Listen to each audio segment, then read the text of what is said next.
वे हमारे साथ हमारे घरों में रहती थी, इसीलिए एक अंतरंग संबंध था। ये गाय आई और घर के आगे खड़ी हो गई। 6 दिनों तक कभी कुछ नहीं खाया, कुछ नहीं पिया और 6 दिनों बाद वहीं मर गई।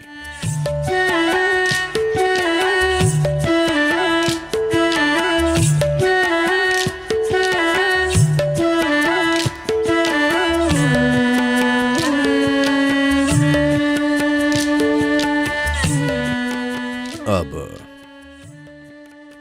देखिए, समस्या ये है कि आज आप एक ऐसे घर में चले गए हैं जो 10वीं मंजिल पर है और आप धरती से बहुत दूर हो गए हैं, और धरती पर चीजें कैसे काम करती हैं इसका आपको कोई बोध नहीं है। हम गांव की संस्कृति से आते हैं, जहां हमारी संपत्ति को हमेशा इन अर्थों में मापा जाता था कि आपके पास मवेशियों के कितने झुंड हैं। आप पीछे मुड़कर महाभारत की ओर देखिए, और दूसरी बात, वे हमेशा मवेशियों के झुंडों की बात करते थे। आपके पास कितने गाय बैल हैं, ये संपत्ति है। ऐसा इसलिए था क्योंकि हम एक उष्णकटिबंधीय देश हैं और हम वर्षा ऋतु पर निर्भर हैं। जब बारिश नहीं होती थी तब जिनके पास गायें होती थीं उनके बच्चे जीवित रहते थे, जिनके पास गायें नहीं होती थीं उनके बच्चे मर जाते थे। ये एक सरल सा ज्ञान है जिसे हमने जाना। तो एक पशु जिसने हमें दूध दिया, जिसने हमारे बच्चों के जीवन बचाए, हमने अपने जीवन में उसे पवित्र माना। सिर्फ यही नहीं, गायें कहीं और अलग पशु फार्म में नहीं रहती थीं, वे हमारे घरों में हमारे साथ रहती थीं। इसलिए एक अंतरंग संबंध था, बहुत ज्यादा अंतरंग। मुझे आपको यह बताना चाहिए, मेरी एक दादी थीं जिनके पास एक गाय थी। एक समय पर सभी गायों के नाम होते थे, ठीक है। इस गाय को लक्ष्मी कहा जाता था, वो उन्हें बहुत प्यारी थी। 84 या 85 की उम्र में मेरी दादी गुजर गई। ये गाय आई और घर के आगे खड़ी हो गई। 6 दिनों तक उसने कभी कुछ नहीं खाया, कुछ नहीं पिया और 6 दिनों बाद वहीं मर गई। तो एक गाय इस स्तर की भावना दिखाने में सक्षम है, मैंने खुद देखा है। देखिए, जब मैं बड़ा हो रहा था तो मेरी दादी हमेशा एक गाय को दिखाकर मुझे कहती रहती थी, तुम इस गाय का दूध पी रहे हो, ये तुम्हारी दूसरी मां है। वे वास्तव में खुलकर मुझसे कह रहे थे, मान लो तुम्हारी मां मर जाती है।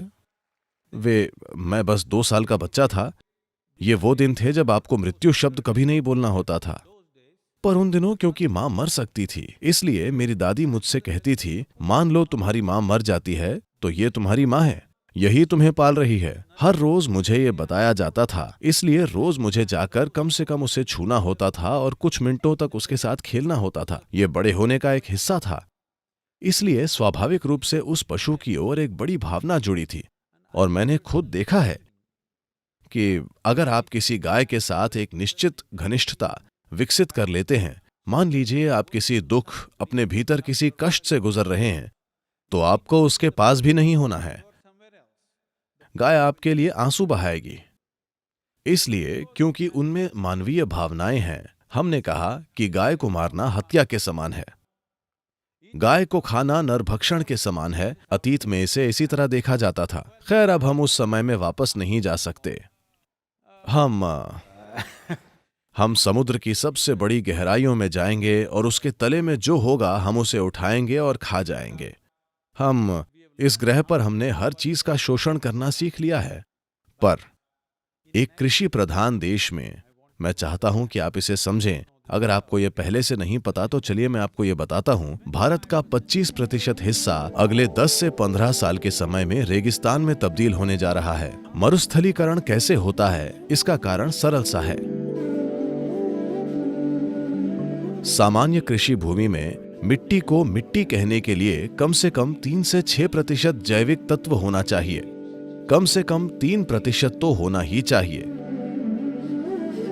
लेकिन आज पंजाब, हरियाणा, मराठवाड़ा जैसे कई राज्यों में, तमिलनाडु और कर्नाटक और आंध्र प्रदेश के कुछ भागों में the organic content has gone down to 0.05%. जैविक तत्व 0.05% तक नीचे आ गया है। इसका मतलब अगले 3 से 5 सालों में ये रेत बन जाएगी। अगर आप मिट्टी से जैविक सामग्री हटा देते हैं तो मिट्टी रेत बन जाएगी। अगर आपकी मिट्टी रेत बन जाती है तो हम कहते हैं आपका देश एक रेगिस्तान है ना? ये दूर कैसे जा रहा है मुझे नहीं पता। युवा शिक्षित लोगों को इन चीजों के बारे में सोचना चाहिए, पर दुर्भाग्य से हम ऐसा नहीं कर रहे हैं। देखिए, आप 1 एकड़ जमीन लीजिए। अगर आप 1 एकड़ जमीन लेते हैं, अगर आप मान लीजिए 2 टन कोई फसल उगाते हैं, तो आपने जो हटाया है वो 2 टन ऊपरी मिट्टी है। तो अगर आप जैविक सामग्री को वापस मिट्टी में डालना चाहते हैं तो सिर्फ 2 तरीके हैं, पेड़ों की पत्तियां और पशुओं का मल। पेड़ बहुत समय पहले ही जा चुके हैं, पशु आप खुद उन्हें खाना चाहते हैं। आप मिट्टी का संरक्षण कैसे करेंगे? अगर हमारी मिट्टी रेगिस्तान में तब्दील हो जाती है, How are people going to live? तो लोग कैसे जिएंगे? 130 करोड़ की जनसंख्या के साथ, बहुत गाढ़ी आबादी के साथ, अगर आप पेड़ों की पत्तियां और पशुओं का कचरा जमीन में वापस नहीं डालेंगे तो आप देश को खत्म कर देंगे।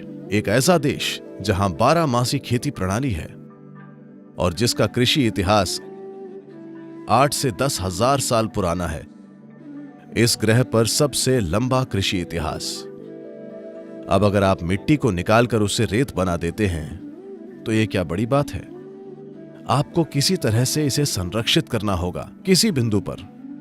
निकट भविष्य में किसी बिंदु पर हमें इस बात पर आना होगा, अगर आपके पास 10 एकड़ भूमि है तो आपके पास इतने पेड़ और इतने पशु होने चाहिए। ये अनिवार्य हो जाएगा। अगर ये अनिवार्य नहीं होता है तो इस देश में कोई मिट्टी नहीं बचेगी।